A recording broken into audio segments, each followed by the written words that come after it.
продолжение сме подготвени за нашата утринска тема. За сите оние кои не следат од почеток веќе знаат, но за оние кои можеби во моментов се вклучуваат, денеска 17 јуни го одбележуваме меѓународниот ден на сушите, еден добар повод покрај другото да зборуваме, се разбира, за она кое што можеби не очекува или е предизвик за престојната летна сезона, ако зборуваме за ризикот од пожари.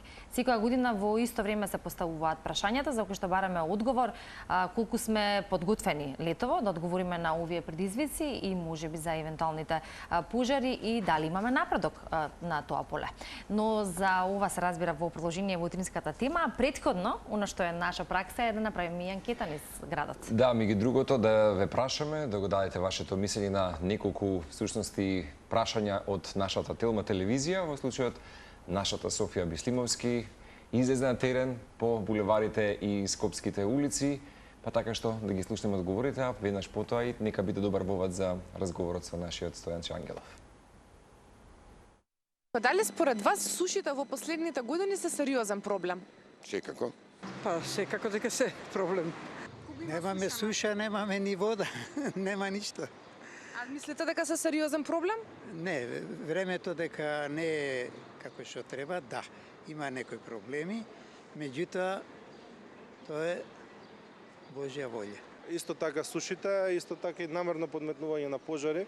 Фала Богу, оваа година немаме.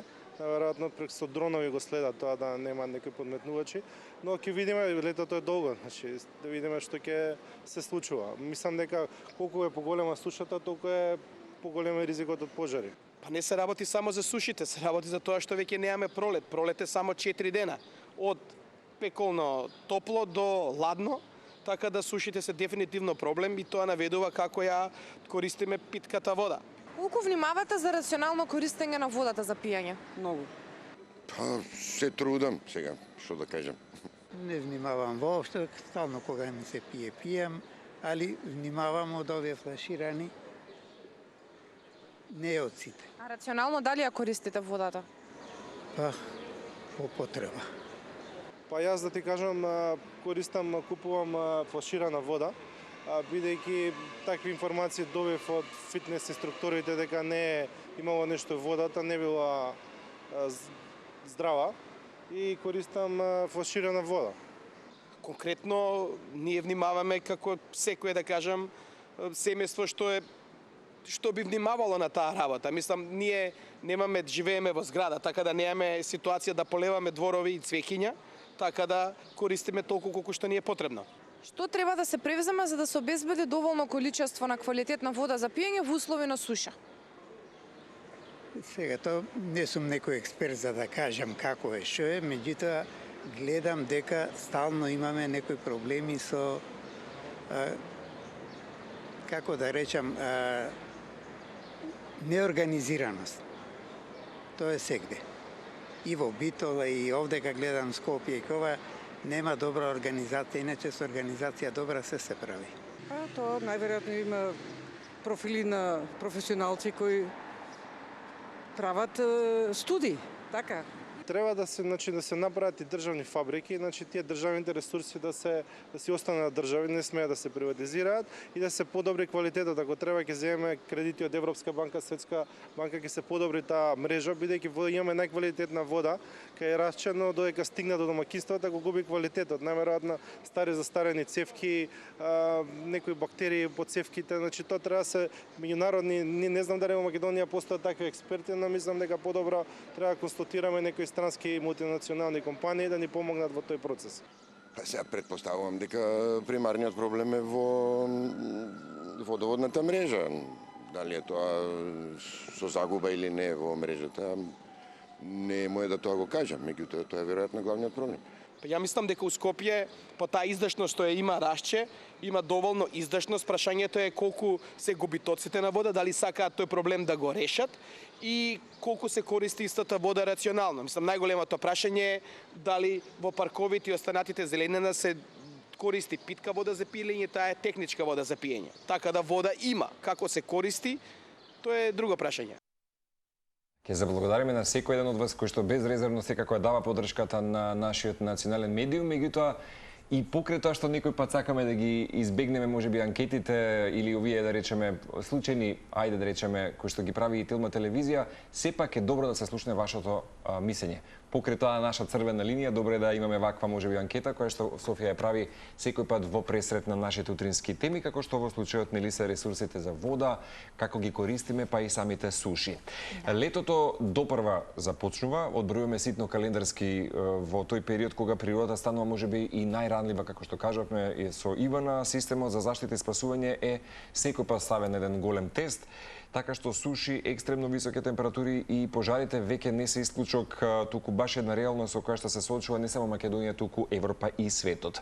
Инаку, ако прочитавте, Европската Унија годинава ја активира најголемата противпожарна подготвеност досега, со рекорден број пожарникари, авиони и експерти подготвени да интервенираат на самиот континент.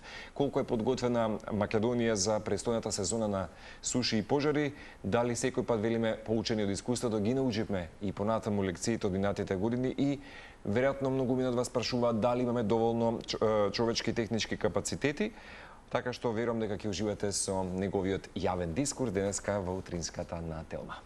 Наш денешен гостин, како што и претходно споминавме, е господин Стојан Чангилов, кој што е директор на Агенцијата за заштита и спасување.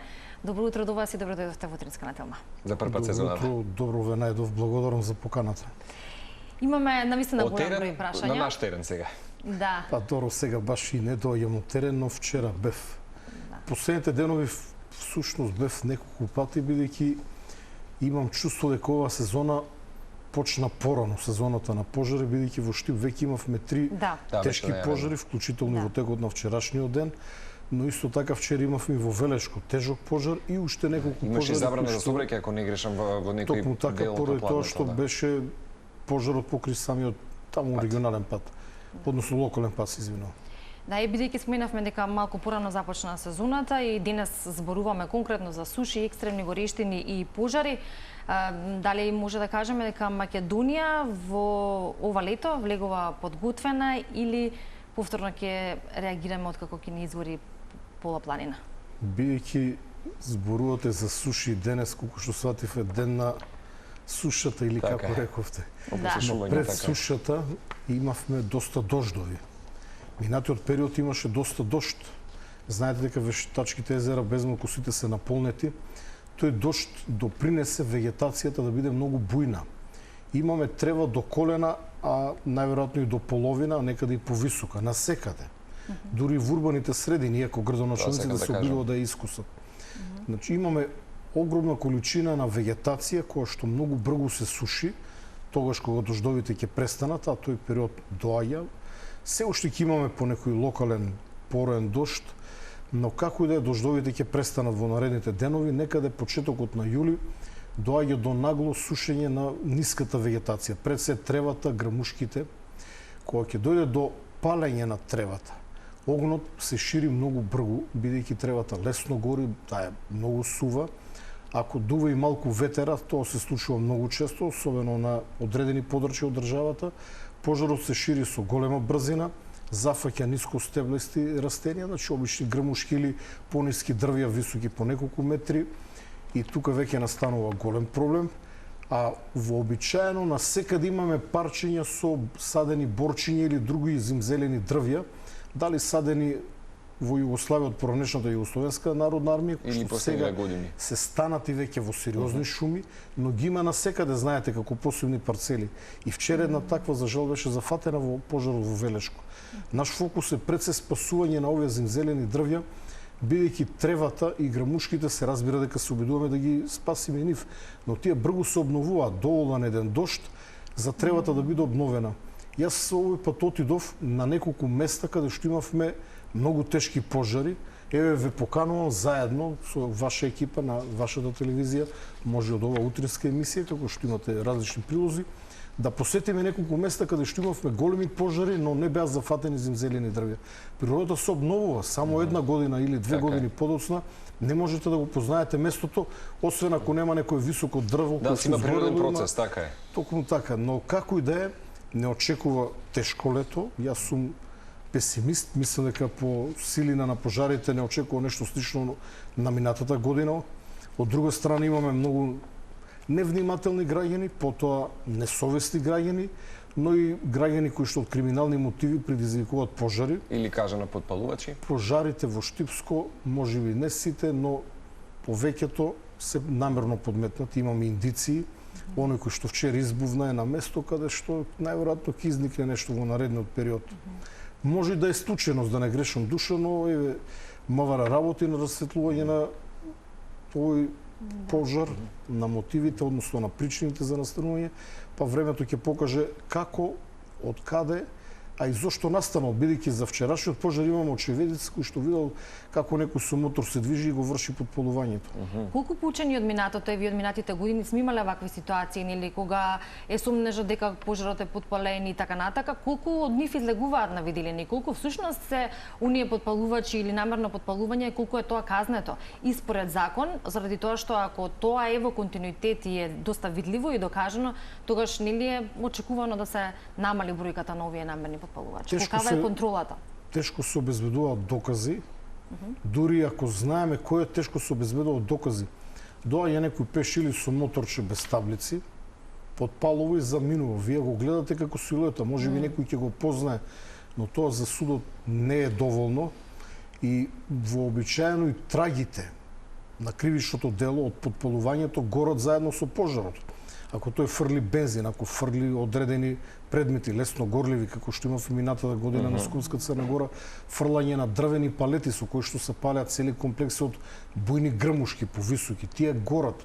После пожарот нив ги нема. Имавме повеќе ситуации кога со автомобилски, тракторски гуми се предизвикува пожари, но гумите ќе изгорат, ќе останат жиците, но не може да ги најдете. Кога се пуштат во шума, тие додека се тркалат, вршат палење на вегетацијата, на крај ќе паднат или ќе ударат во дрво, ќе останат овде и ќе изгорат и трагите ги снемува. Овде луѓето можат многу да помогнат, затоа јас секоја година, еве и оваа година ќе повикам доколку забележат сумнително однесување, тоа да го пријават во МВР, МВР да се обиде да обезбеди докази, но да бидам попрецизен, гледано од процент на населението се работи за занемарлив процент или помалку, би рекол селака на грубо, помалку од 1%, ние не можеме да ги напаѓаме граѓаните дека се невнимателни. Бидејќи ако граѓаните се невнимателни, еден дел од нив, тогаш ние би имале огромен број на пожари. Сега зборуваме за еден минорен број, но доволен, бидејќи ако вие во еден ден имате, како што имавме лани 44 пожари во еден ден, различни, а минатата година мислам дека беше рекордно 66 пожари во еден ден. Безмалку во исто време околу Пладне, но тој ден дуваше ветер.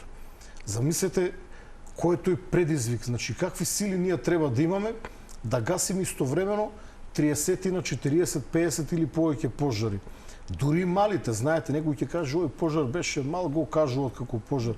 Па бил мал бидејќи благовремено го изгаснале. Ако не го изгаснале и најмалиот пожар летно време кога се е суво нема да се изгасне само од себе, напротив ќе се прошири, на крај ќе влезе или во некој викенд населба, во некој напуштено село, во борова шума или друг тип на шума, не само борова. Да се поголема катастрофа. Да, господин Ангелов, да, најголем дел од пожарите за жал некој пат има човечки фактор, иако климатските промени ги влошуваат самите услови, бројни анализи покажуваат дека огромен дел од пожарите всушности започнуваат поради човечката негрижа. Кажавме, сведоци сме на палење стрништа, од пушоци, неодговорносување или намерно предизвикување, меѓутоа дали сте оптимист, можеби сезонова дека, или дали сме оптимисти дека сме доволно строги како држава кон несовесното однесување кое може да предизвика за жал некој пат и од поголеми размери национална катастрофа? Во пенологијата има една девиза, во одвраќањето на потенцијалните сторители да извршат кривично дело, не е толку важна висината на казната, туку известноста. Ако некој знае дека ќе направи кривично дело, сигурно ќе биде казнет или најверојатно ќе биде казнет, дури и малата казна ќе го одврти. Ако некој знае дека казната е многу висока, но шансите да биде фатен е минорна, минимална, тогаш тој ќе се дрзне да го направи делото, бидејќи не чувствува страв.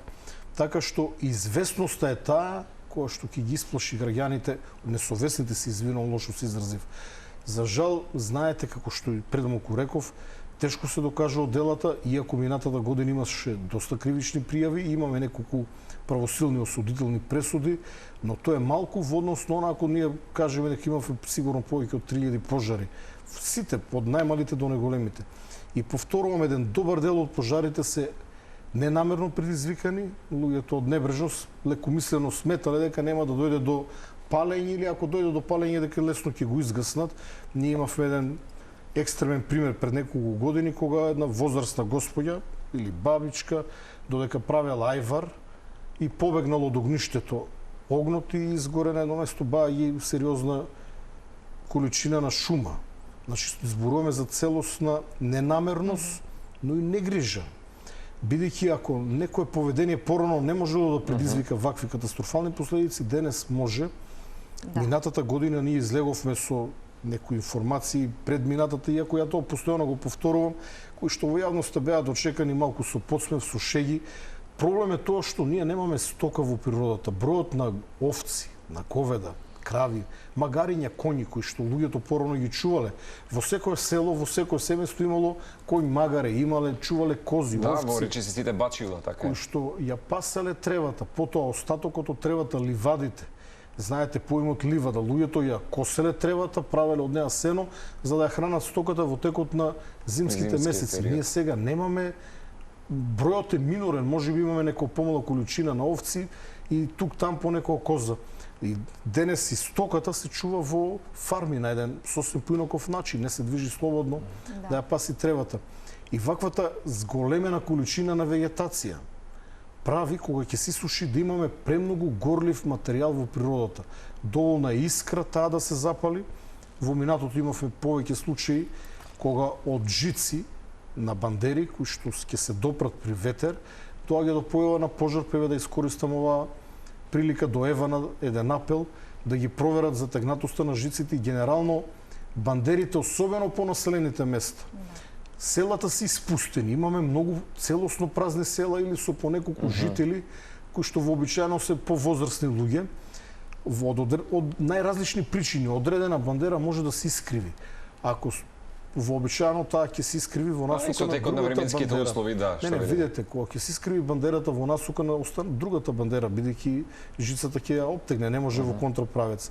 Доаѓа до правење меф на жиците. Кога ќе дувне ветер, жиците се допират, доаѓа до искрење, имаме сведоци за повеќе вакви пожари. Особено оно каде што се ветровити краишта, особено кога е силен ветер.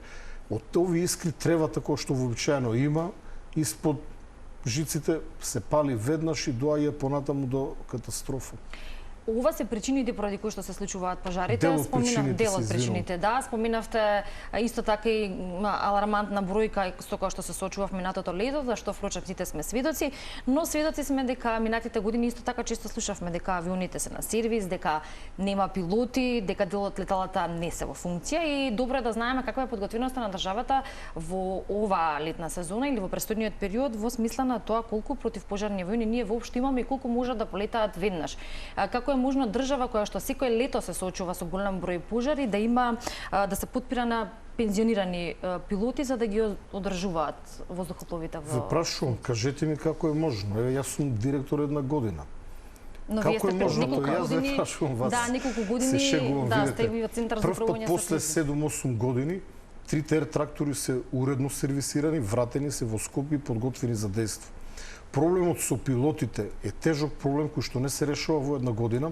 За ова една година јас успеав да обезбедам двајца нови релативно млади пилоти. Едниот е 55-6 години, пензионер од армијата, поранешен полковник, поранешен командант на воздухопловниот винг, полковникот Роберт Малезански, до кој што сум бесконечно благодарен, бидејќи го прифати предизвикот да ја прекине неговата удобна воена пензија и да дојде да помогне да го изградиме тоа авиоделение онака како што доликува, но за тоа е потребно време.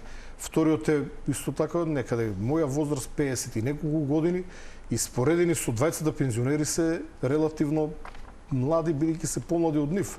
Но ако зборуваме за млади луѓе, нам ни требаат пилоти по 25 до 30 години. Зошто ги немаме? Каде е проблемот? Бидејќи немаме систем во државата кој што продуцира млади пилоти, млади кадри. На времето во Југославија првите години од самостојноста на државата, јас бев член на аероклубот, мислам дека се викаше 25 мај во Штип. На 16 години завршив подобранска обука, имам и 5 подобрански скока. На 17 години завршив едриличарска обука, имам и самостојни летови со едрилица и наредниот чекор беше во тогашната армија да бидам воен пилот. За жал, односно за среќа, станав самостојна држава, за жал јас не станав тоа што сакав пилот. В нашата армија немаше таков капацитет, тргнав во друг правец. Значи, порано имаше систем преку аероклубовите од деца, од 5-16 талентирани, да. Па видете, ние околу одевме на обука, ќе се запишат 50-100 души, на крај ќе останат неколку. Така. Сега ние го немаме тој момент и мојот фокус е на луѓе кои што сакале да бидат пилоти, летале можеби од спортот, од мерак со спортски авиони и имаат по 300-400 часови налет, но летањето е скап спорт. Скапо е да возите кола, замислите колку кошта да возите авион, кој што треба да го изнајмете, потоа ви треба инструктор и обука, значи кошта. Но во овој момент веќе имаме договор со еден релативно млад, значи 30 година, пилот на спортски авиони, кој што има неопходната дозвола и мојот план е во него малку да инвестираме, има начин како, не би оптоварувал во ваква утринска програма со детали и очекувам на есен да биде способен да го испратиме на обука. Тој би бил трет пилот кој што е создаден во оваа година. Значи во една година ќе добиеме 3 пилоти. Значи во овој момент имаме двајца, условно речено нови, не млади. Двајцата пензионери кои што се ангажирани, при тоа да укажам дека едниот пензионер е во понапредна возраст за летање. Значи има 66 години, која што од денешен аспект не е некоја старост, но за летање со авион кој што побарува многу, не е едноставно, комплексно е, сложено. Да се не, бара физичка сила, летањето со ваков авион бара прво физичка сила, добра психомоторика која што опаѓа со годините, но како да, јас сум благодарен на нив затоа што помогна и се уште помагаат, до кога времето ќе покаже, но мојата намера е на есен да пратам двајца други пилоти на обука и верувам дека ќе успеам и тука веќе би биле закрпени овие дупки кои што ги наследив, а во сериозна потрага сум да ангажираме повеќе луѓе, не размислувам стратешки за наредните неколку години.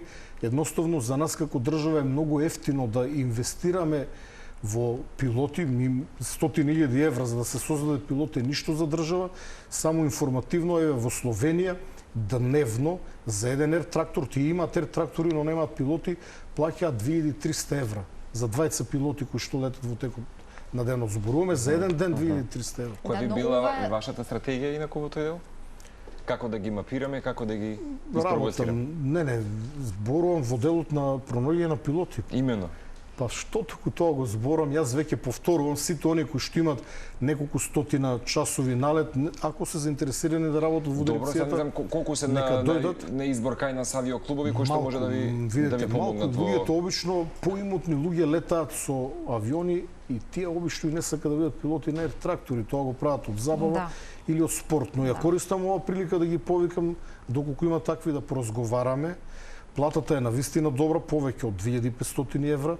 По моето доаѓање за директор, благодарение на силната поддршка од премиерот, платата веднаш ја дуплирав, бидејќи претходно беше навистина платата мизерна за зборам за пилот. Сега некој обичен граѓани кој што има ниски примања ќе рече што зборува овој, но за да се лета со таков авион, со таков ризик, инаку земаат по 10-15 000 евра. За жал еден пилот напушти од кај нас, замина во приватна фирма каде што ќе зема минимум 3-кратно поголема плата. Но сепак дома е дома и друг предизвик е работата е 3 месеци во текот на летото, јули, август, септември. Верувам ќе се согласите ако констатираме заедно дека ова е пропуст во изминатите години, ако исто така е установено дека системот со години не создавал кадри, ако тоа се покажува како неопходна потреба, како нешто што е неопходност. Во случајот ако пожарникарите, пензионираните пилоти останеа дома, тогаш ќе остане приземени леталата, бидејќи ќе немаше кој да лета, значи треба да се размислува и на тоа. Решение се наоѓа секогаш. Но понекогаш решението може да биде потешко и поскапо, може да се изнаемат пилоти од странство, кои што чинат повеќе, но пилоти може да се најдат, иако во овој момент е голем дефицит. Збориме за овие 3 месеци, така? Па сите бараат во северната полутопка земјина, сите бараат пилоти во текот на летото. И во цела Европа постои недостиг од пилоти, не само кај нас. И бидејќи државите кои што имаат доволен број на пилоти набавуваат нови и нови авиони, на одговор на дел од вашето прашање, 3 авиони се далеку од доволно, но и кога би имале 5 и 7 не би биле доволни во деновите кога имаме големо побарување.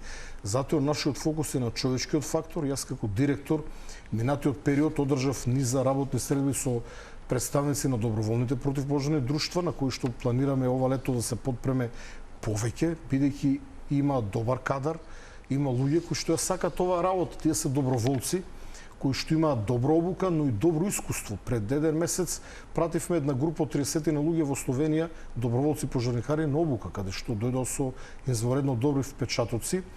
И исто така, знаете дека упатив еден повик, неформален повик, значи тоа не е оглас за вработување, да поварам од мои поранешни пензионирани колеги од редовите на полицијата, армијата, но и пензионирани пожарникари да дојдат да помогнат во управување со специјалните возила на дирекцијата. Тоа се пренаменетите Пинцгауери, БТР и Хермелини. Имаме 40 на вакви возила. Значи, некои имаше одредени исто така реакции во јавноста дека повторно сме барале пензионери, зошто не инвестираме во млади луѓе. Младите луѓе не знаат да ги управуваат овие возила. Треба обука, треба ги нема, треба подолга обука и таа е комплексна. Не е, значи тоа е еден цел систем и дали се исплаќа вие да оспособите 40 возачи кои што би ги користеле 2-3 месеци во текот на годината, а треба да ги плаќате во текот на целата година. Сега се прават соодветни анализи. Овој пат возилата ќе бидат управувани во случај на неопходна потреба од вработени во МВР, по потреба и армијата во прогласена кризна состојба, и верувам дека ќе мобилизирам добар број на возачи кои што можеби ќе ги задоволат комплетните потреби. Имаше голем интерес. Се јавија доста пензионирани возачи. Се надевам дека не се вон кондиција, бидејќи тие немаат управувано со години со овие возила, бидејќи се возилата ги нема веќе во единиците. Има можеби тук там по неколку возила и ако мојата намера е се разбира најпрво да го освежат своето знаење и своите виштини, да можат непречено да тренират неколку дена, потоа да и направиме противпожарна обука, која што е една основна обука од 2 дена, сами имаме капацитет тоа да го направиме, но поголемиот дел од овие луѓе веќе претходно имаат учествувано во гасење на реални пожари. Така што имаат искуство. И потоа, како што реков, поедноставни пожари, а подоцни комплексни пожари, и никако да не ги заборавиме нашите професионални пожарникари, кои што се изворедно добри, најголемиот дел од нив се разбира, не сите, и чишто возен парк не е за подценување. Знаете, ние зборуваме колку ни недостасува, но да видиме колку имаме. Бројот на возила кои што ние го имаме не е за подценување. И ние имаме проблем со возилата во текот на летните месеци кога имаме енормен број на пожари. Но Грција, која што економски е многу помоќна од Македонија, поголема, посилна држава, со многу силна армија, со многу канадери, со многу хеликоптери за оваа намера, или Турција, уште поголема. Турција е неспоредливо посилна од Македонија, секој лето бараат меѓународна помош во текот на летните месеци, бидејќи нивните капацитети не се доволни. Па поголеми територии се, и повторувам, пожарите се случуваат приближно во исто време на секаде. И обезбедувањето меѓународна помош не е едноставно. Ние имаме изворедна комуникација со балканските држави. Сум бил на повеќе работни средби и различни настани на кои што се појавуваме директорите на условно речено кризниот менеджмент, цивилната заштита, противпожарната заштита, и сите меѓу себе се знаеме. Јас го знам мојот српски колега, го знам мојот црногорски колега, босанскиот колега, бугарскиот колега, таму имаме малку поинаков систем. Имаме дури би рекол и добра комуникација со Грција, бидејќи минатото лето кога се најдовме во една ситуација на зорт, ни требаше помош, грците понудија помош. Во еден наврат помогнаа на пожар кај Николич на Дојранското езеро. Наредниот пат кога требаше да додат на друго место, бидејќи во длабочината на територијата, откажаа во последен момент, бидејќи кај нив изби многу голем пожар. Но таа меѓународна помош секој пат ни стои на располагање, нели некој од вас спомна дека ова година Европската унија се спрема малку поинаку, поради што имавме и низа на вакви средби, работни средби. Марче, пред да го посечем до прашање, бидејќи сме ке пожарникарите и заради континуитетот, а и времето кое што ни е уште малку и ограничено, факт е дека не достигаат пожари, впрочем, нели, пожарникари се извинувам, во она кое што постоеше како информација и неодамна кога се одбележи денот на пожарникарите, се потенцираше намалената бројка, поточно бројката која што недостасува. Што кажува тоа за професијата? Дали не е доволно атрактивна, дали не е доволно платена и дали е точно дека пожарникарите исто тие кои што работат и кои што ете ќе ги поздравиме и се најактивни во текот на овие пожари, просечната возраст има над 50 на години. Видете, прво платата е околу 1000 евра во Скопје. Можеби кај почетниците е малку пониска, а има и повисока плата, што за наши услови не е толку лоша плата. Од друга страна, јас сега ќе поставам едно контрапрашање не само кон вас, кон сите они кои што гледат. Дали нашите пожарникари ги гасат сите пожари благовремено во текот на годината, минус овие летни пожари на отворен простор? Значи, ние имаме доволно пожарникари да се справат со сите урбани пожари. Јас не знам пожар во урбана средина кој што не бил брзо изгаснат, со исклучок на овие големите Трубарево, и тој го изгаснавме за 10 часа, што е своевиден и рекорд, или горењето на депониите кои што се многу специфични и тешки за гасење, ако не се затрупат. Ако гледаме од аспект на урбани пожари, ние и тоа како сме подготвени, јас да напоменам дека последните 2 години се примени 50 и мислам дека е поголема бројката нови пожарникари.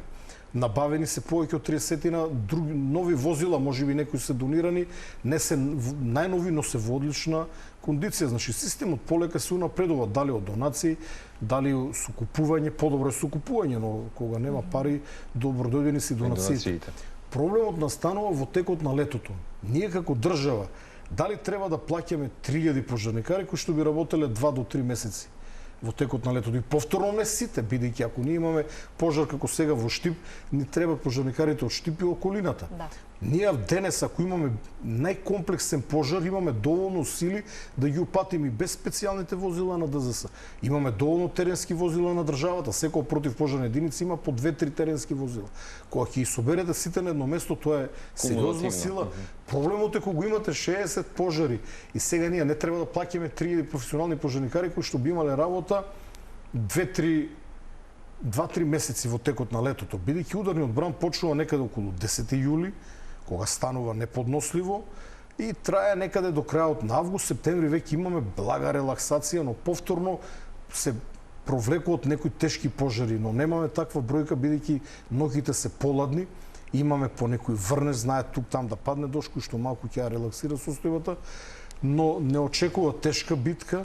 Се она што имаме како држава, а не е за подценување, ставено во кондиција, ставено во форма, значи подготвено за дејство, дали е доволно, се разбира дека не е доволно, потребна е набавка на нова опрема, почнувајќи од лична заштитна опрема, која што исто така не е најквалитетна и сите немаат соодветна лична заштитна опрема, бидејќи една опрема е за урбани пожари, друга е за пожари во шума, со униформата со која што гасат во град, пожарникарите не може да се движат во шума, понатака возилата, авионите, па хеликоптерите кои што ги има МВР и армијата, така што целиот систем сметам дека е подготвен спрема капацитетите кои што ги има.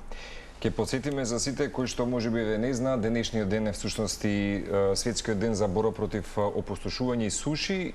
Пасишта препознај, почитвај, обнови. Тоа е всушност фокус ставен на зачување на природните и екосистеми кои што се клучни за отпорноста на климатските промени. Господин Ангелов, европските експерти предупредуваат дека пожарите стануваат многу поинтензивни поради комбинацијата од екстремни температури и суша, како што кажавме, човечки фактор. Се очекува годинава и Европа, затоа го споменав, тоа е подготвена за така наречени мега пожари. Веќе не се некако резервирани само за Медитеранот, Австралија или Калифорнија, кој што можеби нели тоа го гледаме и на телевизија. Дали Македонија треба да почне да се подготвува можеби за сценарија од вакви размери? И сакав да споменам, некаде прочитав дека има особено веќе големи земји од Европа и светот кои што имаат современи модели за управување со ризици и се повеќе се подпираат на локалните заедници, доброволци и едукација од најрана возраст. Дали можеби треба да се воведе системска едукација, можеби самозаштита и превенција и во училиштата? Имате така? Треба се работи на тоа. Во овој момент подготвуваме една законска измена на Законот за заштита и спасување со кој што би овластиле правни субјекти да може да вршат обука и тоа во заселен обем, но има размислување, верувам дека за тоа знаете, и враќање во образованието на соодветен предмет. Но сепак да не заборавиме дека Македонија била повеќе од 500 години дел од Отоманската империја, додека Хрватска била дел од Австро-Унгарија. Знаете колкава е разликата помеѓу Хрватска и Словенија. Таму имате доброволни друштва во секое село, но таму и селата се живи, има луѓе, има патишта, има стока. Кај нас селата се, за жал, најголемиот дел испустени. Доста планински села, во луѓето и користат куќите како викендици, излетнички места, да. Но ние сме подготвени, повторувам. Она што го имаме е подготвено. Дали е доволно, секако дека не е, ќе работиме на подобрување на ресурсите во наредните години, но тоа не е едноставно. Едноставно ако имате пари, но знаете дека тоа чини доста пари. И кој може би има географија? еден момент кој што, знаете, вие кажавте, високи температури и така натака, вегетацијата не ја заборавете. Имаме многу вегетација. Македонија е преубава земја, па за мене најубава земја на светот. Ние имаме многу планини. Знаете дека околу 80% од државата е планински, ридови планини. Тешко достапни, кога вие ќе слушнете тешко пристапен терен или непристапен, знаете, имате представа, замислете како на матка да гори или на нешто слично, каде што луѓето оттежното се движат и пожарникарите треба да бидат физички спремни.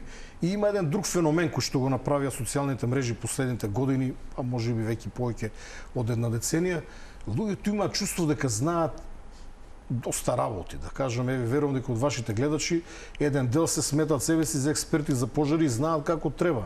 Ние имавме еден абсурд кога пред неколку дена пожарникар од Штип си дозволи да се вклучи во живо, наместо да гаси, да спасува луѓе, тој е вклучен во живо, крена паника, гори овде, се живо изгори, нема пристап, а се гледа на видеото кола. А јас таму израснав како дете, тоа е во Штип, над моето мало. Па го знам, теренот е тежок, да, ама не е непристапен. Особено не за да се паника не води никаде. Да. Ни, знаете, граѓаните ќе видат и веднаш бараат авиони, хеликоптери. Ние имаме 3 авиони. Имаме неколку хеликоптери на располагање. Главниот штаб кој што го предводам јас одлучува каде тие ќе бидат упатени. Во главниот штаб имаме пилоти, пожарникари, луѓе кои што верувам дека си ја знаат работата подобро од обичните граѓани и знаете таквите сугестии, окей, ја ги прифаќам, но има превише и напади зошто овде ни испратиле, таму ни испратиле. Па ако имаме 10 пожари, ние не можеме секаде да испратиме. Ако ние некаде испратиме едно летало, еден авион, тоа ќе биде добро за пиар, ќе речат добро има авион, но ефектот од него е никаков. Затоа ги комбинираме по неколку авиони, хеликоптери, удараме на едно место, го гасиме, се префрламе на друго место. Има посебна стратегија, посебна тактика, која што доста добро ја баратаме. Мене ми е впрочем ова 6-та година како ги предводам пожарите во државата и апелирам до граѓаните да покажат малку поголема верба и да ги слушат нашите апели. За почеток, оние кои што имат стари куќи во нашите убави македонски напуштени села, оние кои што имат викендици, нека си го искосат својот двор, нека го изорат со мотокултиватор, со трактор, со мотика, нека го ископат. Ако не, кажете ми вие како може да се запали викендица ако дворот е ископан, е земјан, или ако е бетониран во огнот, не може да дојде до неа. Знаете, ќе кажат изгореа 3 викендици, а што направиле собствениците да не изгорат нивните викендици? Дали ние сега треба да трчаме на секаде, каде што има пожар, а знаете колку има куќи, вакви, ја ги нарекувам полунапуштени, бидејќи куќата била функционална, во неа некоја живееле семејствата, но денес е таа поднаправена и луѓето ја користат за викенд куќа, одат по некојаш таму, може веднаш 2 пати, 3 пати во годината, трева до гради и потоа куќата изгорела. Ќе изгоре, како ние кои остануваат најризични и кревки подрачја за годинава од поучени можеби до искуството? Па тоа верувам сите граѓани го знаат, значи како што од југ се движиме ко север. Југ се состојбата на јужната граница е најтешка, значи овде почнувајќи околу Дојран, каде што имаме една друга специфика, минувала линијата на фронтот од Првата светска војна, имаме многу неексплодирани гранати, крушуми, кои се слушаат истрели, детонации и понатаму целата таа јужна граница, не планините, например в Кожув имаме во неколку наврати пожари, но самата планина е зелена, но таму имаме и многу добра превенција од градоначалникот Митко Јанчев, кој што има патроли на терен, кој што наблюдуваат и при појава на пожар действуваат директно. Тоа е еден пример како треба, но ние сега ќе направиме серија средби со градоначалниците, иако направивме минатата година, бидејќи граѓаните имаат една погрешна перцепција дека ние како држава или еве јас како раководител на штабот треба да ги гасиме пожарите. Гасењето на пожарите е обврска на локалната самоуправа, на градоначалниците. То најпрво собственикот на шумата, ако гори шума, чишто собственик се национални шуми, тие имат нивни пожарникари, треба најпрво тие да бидат пратени.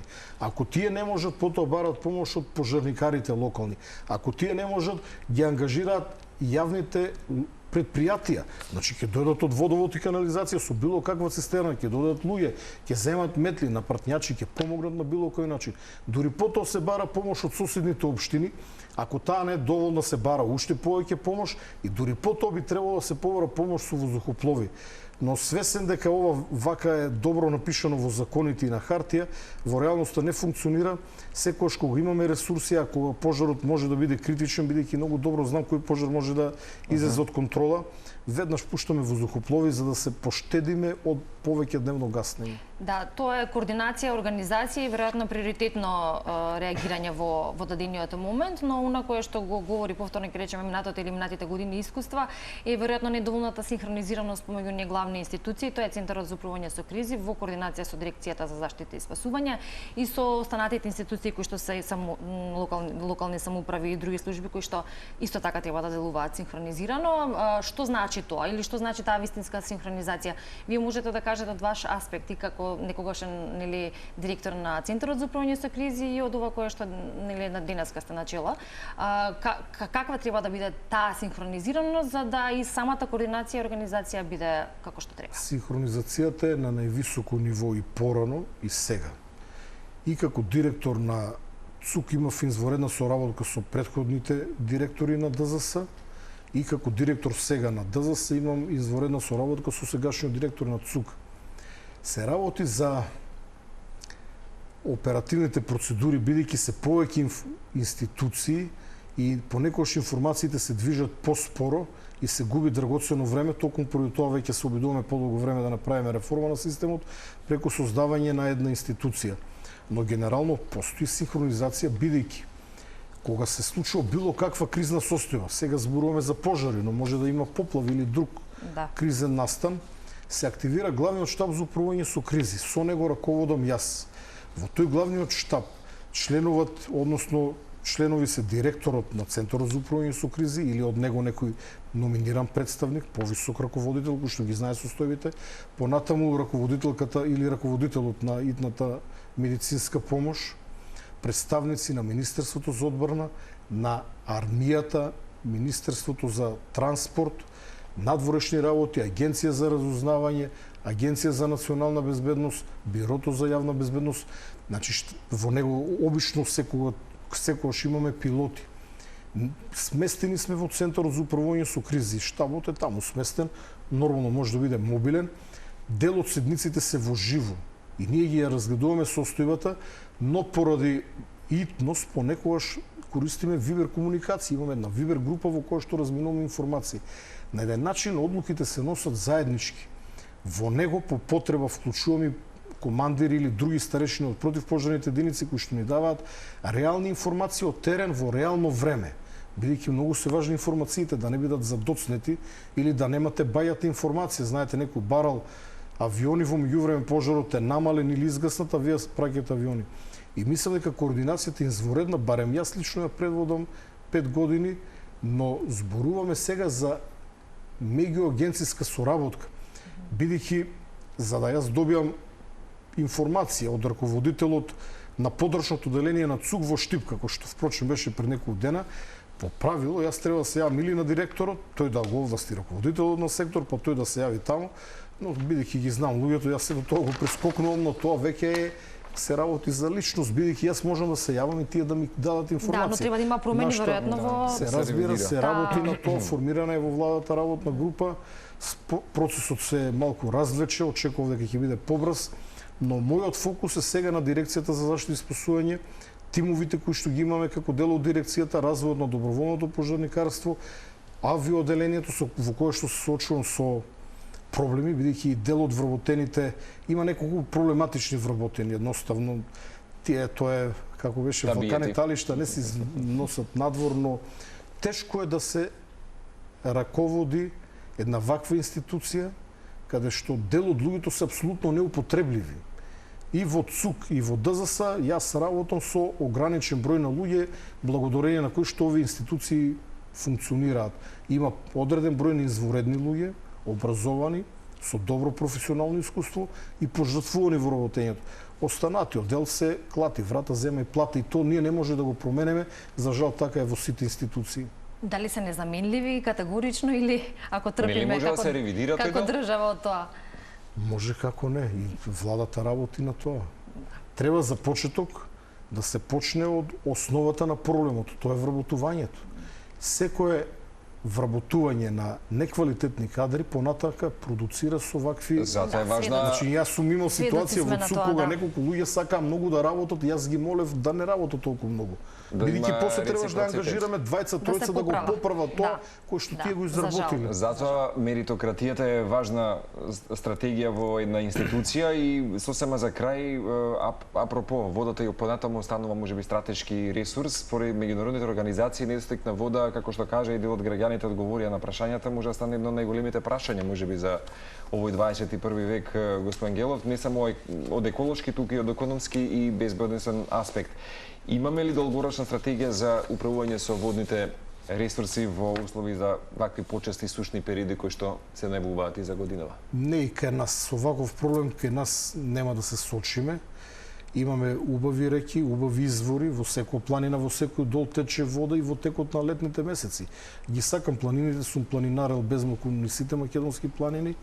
Во овој момент имаме ние доволно вода и тоа е состојба која што ќе трае, се надевам, вечно, но да, треба да се води грижа.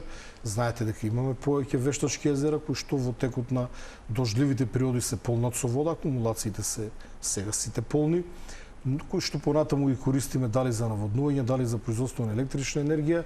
Имаме доволно реки, ќе го земеме изворот Рашче, кој што лично го познавам, сум имал можност таму да работам. Ние од земјата ни извира вода која што може директно да се пие, без никакво филтрирање. Неколку километри подолу во неа се додава хлор, бидејќи тоа е задолжително и тоа некоја би рекол пониска количина на хлор. Водата е тврда, се разбира, има бигор, но тоа е единствениот, условно речено, недостаток на скопската вода. Што се случува понатака во старите цевководи е сосем друга приказна, бидејќи треба замена на цевките, бидејќи и од нив зависи квалитетот на водата, но генерално мислам дека Македонија со проблем со вода за пиење нема да се со судри. капацитети, да. Ви благодариме уште еднаш за вашиот јавен дискурс. Малку повеќе од планираното ве задржаме малку повеќе. Веруваме, не би направивме проблем. Ќе бидеме тука на располагање, вие сте секој пат флексибилен за медиумите, што е вистина и раритет, така што тука сме летово да бидеме на И линија. доста отворен за дел од она кој што Така е. го кажувам, потоа трпам и смејувања, критики, напади на Фејсбук. Познати сте по вашата Стојам ментална за секој збор кој што способност го и кажа во капацитет, оваа емисија, сум спремен да дебатирам, но со некој кој што има барем основно познавање. Јасно. Како вие ќе дебатирате со некој кој што пушта телевизор и наоѓа мана на Бразил на селекторот не требало да ги стави тие играчи. Потоа доаѓа кај мене на профил и кажува како да го изгасам пожарот во Долани. Тука нема разбирачка. Јасно, јасно. Тоа е реалност. Така е, Благодариме уште да. еднаш. Утринска на Телма понатаму продолжува да зборува на овие теми, се со цел нели подигнување на свеста, малку повеќе едукација, за тоа не споминавме, верувам ќе имаме прилика во некоја следна тема, следна емисија. Едукацијата на граѓаните, рековме, дел од причините се токму и тие, дали свесно или несвесно, намерно или ненамерно.